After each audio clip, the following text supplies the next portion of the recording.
Hello, I'm Renato Johnson, and welcome to a special election edition of Wildcat News. And I'm Grace Hager. Ballots are still being counted across the country, but a lot of races and issues have been called. While there were expectations of numerous U.S. House seats changing parties and a potential majority-controlled change in the Senate, many seats remained in the same party hands. Ian Alvano will have more on those races in a bit. But first, let's talk about Kentucky. Our ballots had a couple of contentious constitutional amendments, along with some key state and local races. Voters wanted their voices heard. Kentucky's Secretary of State Michael Adams says the state is on track for its second largest voter turnout in midterm history. Kentucky has only hit or surpassed a 50% voter turnout one other time. That was during President George W.H. Bush's term in 1990 when voter turnout hit 50.9%. According to Pew Research Center, voter turnout typically drops during midterm elections, but the voter turnout during this year's midterm elections has bucked that trend. Maggie Simpson is here to give us a rundown of some of the bigger races. Thank you, Renardo. Thank you, Grace. We'll start our rundown with Kentucky's constitutional amendments. Amendment 2 was one of the most closely watched races for Kentucky in this election, and the measure to add an amendment to the state constitution denying the right to abortion failed. You may remember that Kansas struck down a similar measure earlier this year. Amendment 1 also failed. That amendment would have given the state legislature the power to call itself into special sessions. Currently, only the governor has that power, and it looks like it will remain that way. Moving on to elected officials. In one of the first races called last night, Republican Senator Rand Paul won re-election over Charles Booker. This will be his third Senate term. In another race called quickly, incumbent Republican Representative Andy Barr won his seat back over Democrat Jeff Young. Barr has represented District 6 since 2013. Turning to local races, incumbent Lexington Mayor Linda Gorton has been re-elected over challenger David Kloiber. This will be Gorton's second term as mayor. In Fayette County, Democrat Don Blevins Jr. will retain his seat as a Fayette County clerk. In the Fayette County Sheriff's race, incumbent Democrat Kathy Witt has won her race over Republican Christopher Holliday. And finally, Democrat Gary Ginn retains his seat as Fayette County coroner over Republican challenger Larry Owens. While putting our stories together for this week's newscast, we wondered why coroner is an elected office. Wildcat News reporter Jackson Houston decided to find out. Coroner. It's not a pleasant job, but someone has to do it. While a medical examiner performs autopsies, the coroner oversees it all and investigates deaths where a doctor is unable to determine the cause of death. The reason for the coroner's presence on the ballot actually has historical significance. The office of the coroner was established around the year 1194 in medieval England. It was a way of taking the treasure and loot from the deceased and giving it to the crown. Now, the more modern take on a coroner came around 1830, also in England, during the cholera pandemic. During the cholera pandemic, they had so many deaths, they needed somebody who could accurately put this on all the death certificates and investigate deaths. This led to England creating multiple death registration acts and turned the coroner into a sort of federal agent. In a modern context, an elected coroner benefits the people because if the sheriff is found guilty of a crime, in most states, the coroner is tasked with arresting them. Coroner. It's not a pleasant job. We had a historic election winner here in Lexington. Genevieve Lund introduces us to Rebecca Blankenship. Behind the rustling leaves at Phoenix Park in downtown Lexington is a happy Rebecca Blankenship. She and the Berea community made history at the polls yesterday. Rebecca Blankenship is the first openly transgender elected official in the state of Kentucky. She will take over the position of becoming a member of the Berea Community School Board. I'm really excited for the LGBT kids for whom the future is now. When I was a kid, a trans person was not somebody that was regarded as serious. And to know now that children in Kentucky can say, in the state that is regarded in some ways as anti-LGBT, it's regarded in some ways as constricting in its possibilities, in my opinion, inaccurately. Those kids can now say, we have a brighter future. Rebecca has 4 children currently enrolled in the Berea district. She hopes to focus on raising pay for teachers, increasing transparency, and expanding opportunities in vocational education. You were ready. Yeah, that's amazing. Reporting for Wildcat News is Genevieve Lund. And that is your local election rundown. I'm Maggie Stinson. Back to Grace and Renardo for a look at the national races.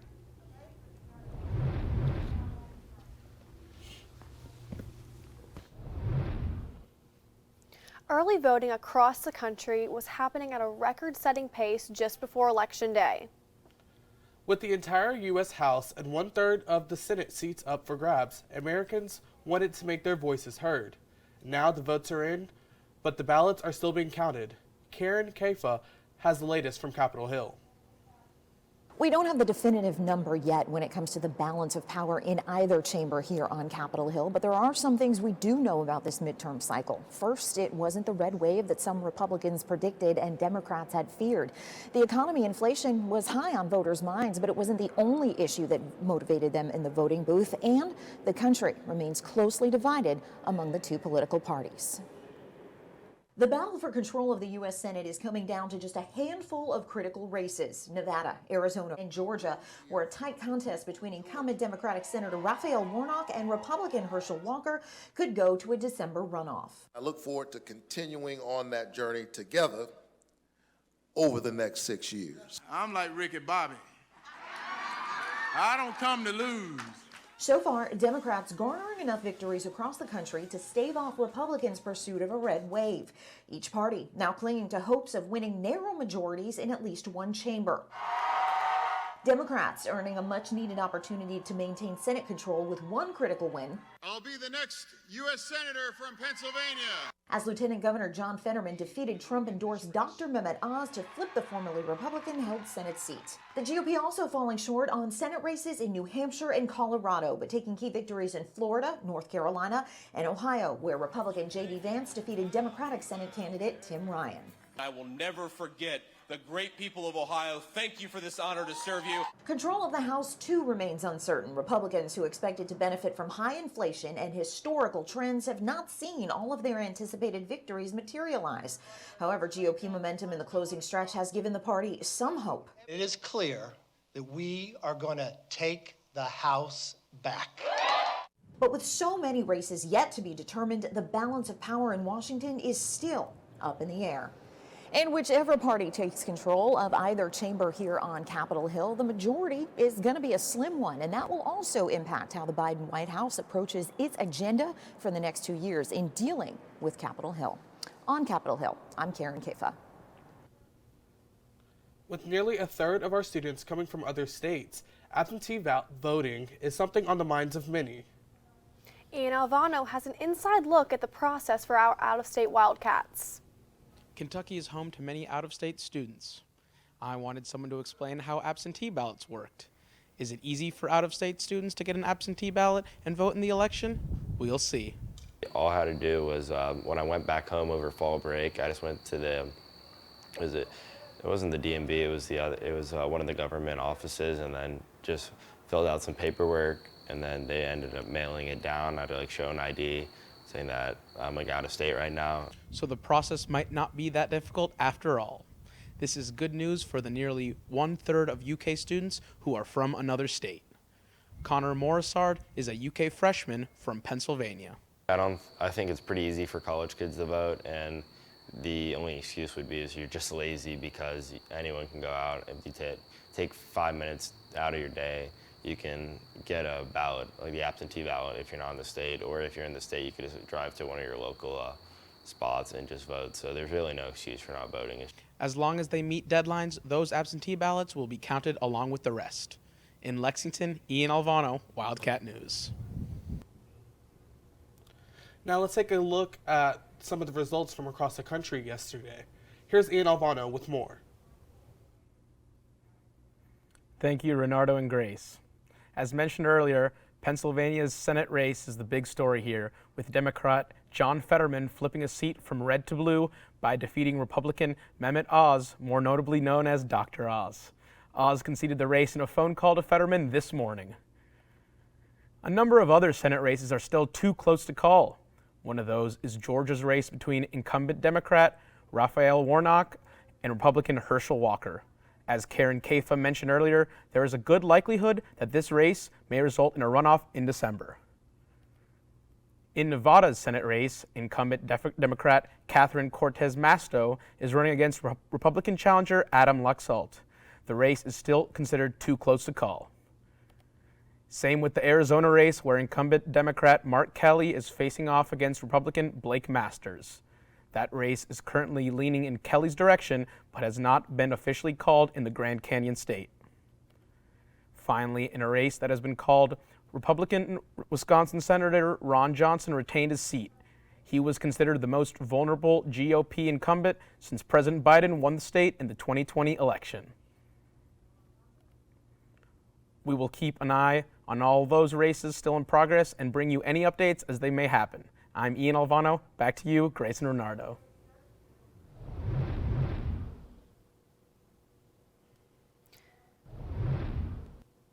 The U.S. isn't the only country electing representatives. 3 other countries recently saw a return to power by previously elected officials.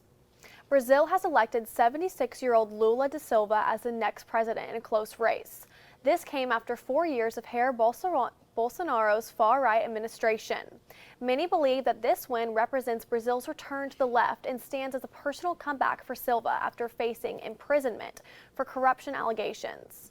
This will be his 3rd term after previously governing Brazil for 2 consecutive terms between 2003 and 2010. Also on Sunday, China's Communist Party formally re-elected Xi Jinping as the party's general secretary for another 5 years. He's expected to make history by accepting a 3rd presidential term during the annual legislative sessions in March.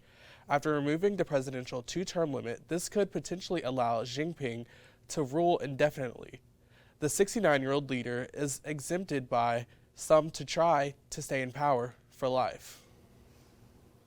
On Thursday, Israel's Central Elections Committee announced its final count of seats. This gives Benjamin Netanyahu and his political allies a majority, with 64 seats in the legislature. President Isaac Herzog will begin consultations with politicians today on forming a new government once results are officially certified. Netanyahu's return as leader could spell fundamental shifts to Israel's society, including a new Jewish nationalist religious power alliance. Coming up on Wildcat News, we'll have campus news, weather, and more. We'll be right back.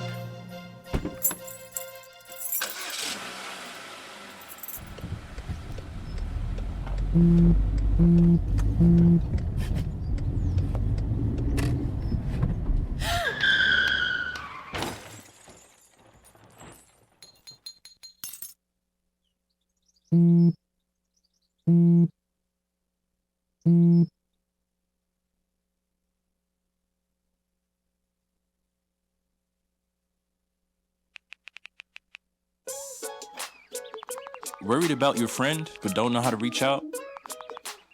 You could say, how are you, or get a fake tattoo. You could ask with an app if it works for you. You could chat with them in VR, it's so good. If you think you should check in, yeah, you should. Whatever gets you talking. Reach out to a friend about their mental health.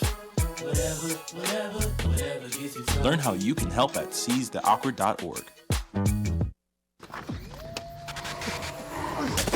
Multiple studies have shown that marijuana can slow both driver reaction and response time, which can be really dangerous. He's here. He's here. Wait. What? I can't drive. Why? I'm high. Oh.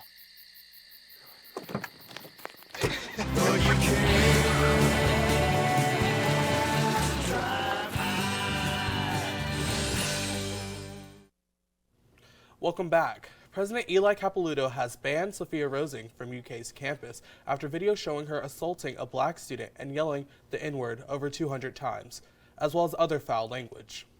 In an email sent out to the campus community, Capilouto wrote, "I have also determined that she will not be eligible to re-enroll as a student. She is permanently banned from the campus.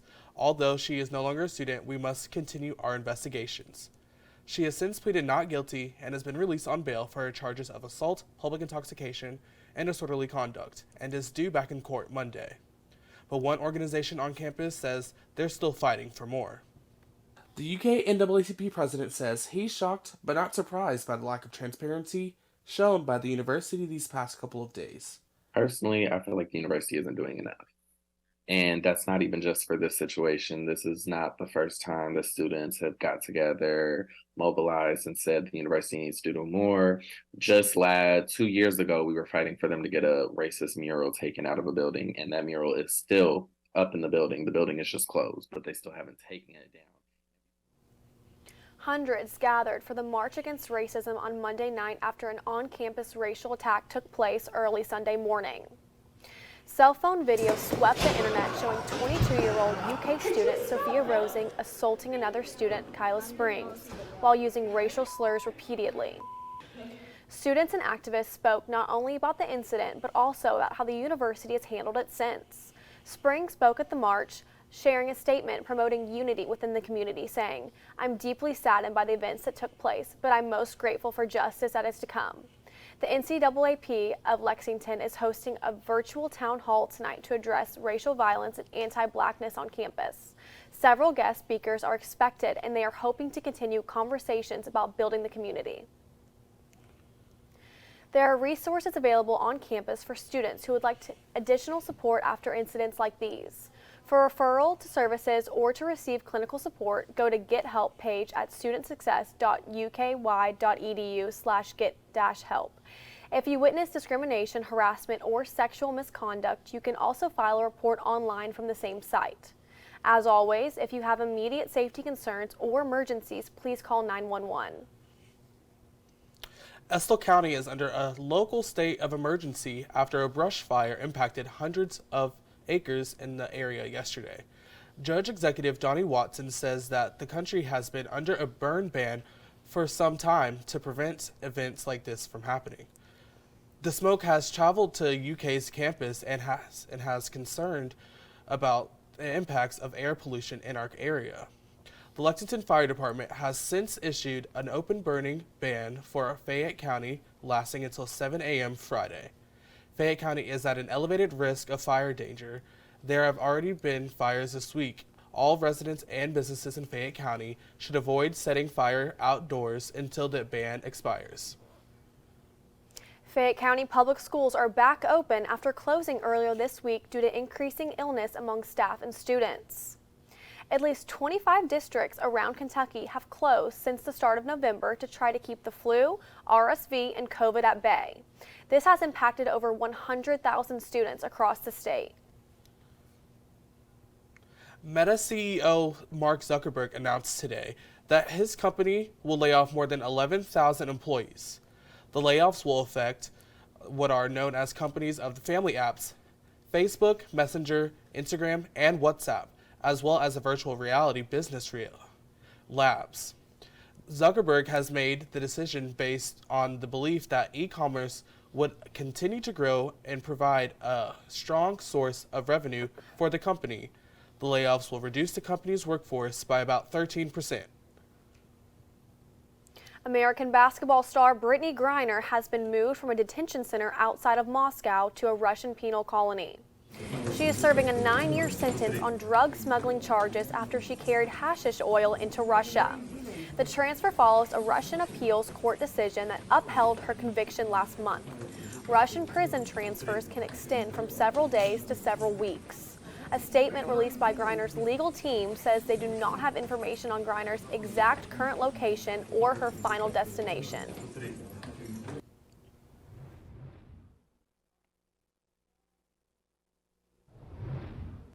Hi everyone, I'm Elena Tobo here with your Wildcat weather. November is looking a little different this year as temperatures aren't so low as compared to last year.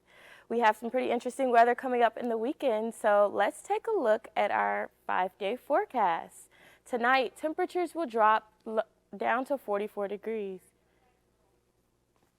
Tonight, temperatures will drop down to 44 degrees, and tomorrow is mostly sunny. We have a high of 74 and a low of 59. Then we have a rainy Friday with the high of 62 and a low of 34, so don't forget your umbrella on Friday. And Saturday and Sunday will be mostly sunny, but the highs will be a bit on the lower side compared to this week with a high of 44. This is Elena Tobo with your Wildcat weather. We'll be right back. Hey world, I have a quick message. It's about safe driving. All right, let's go. Anytime you're driving, have the seatbelt buckled tight. Both hands on the wheel and your phone out of sight. When not in your hand, trying to text somebody back. Because if you do, your car might get smacked. The moral of the story, just put your phone down. The people on the road will stay safe and sound. Put your phone down, put your phone down. People on the road will stay safe and sound. Yeah.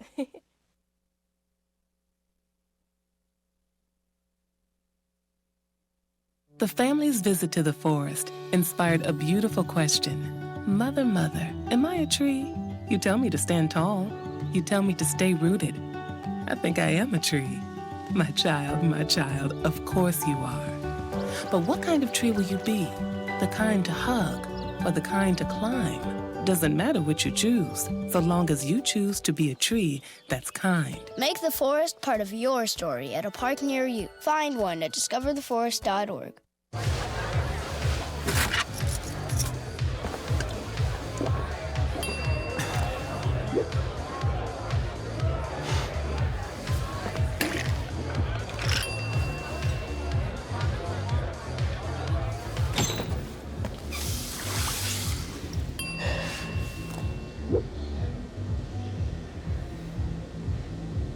If you need to do something to feel okay to drive, you're not okay to drive. Don't drive buzzed. Everyone thought the drama would be the huge amount of money in this week's Powerball jackpot. Instead, technical issues, security protocols, and delays in processing ticket sales pushed back the drawing for the record-setting lottery by 10 hours. The final jackpot was over $2 billion, yes with a B, $2 billion, and one person won it all. The ticket was purchased in LA County in California. While the winner has not yet come forward, the gas station that sold the ticket was awarded $1 million. By the way, the numbers were 10, 33, 41, 47, and 56, with the Powerball 10 in case you may have won a smaller prize.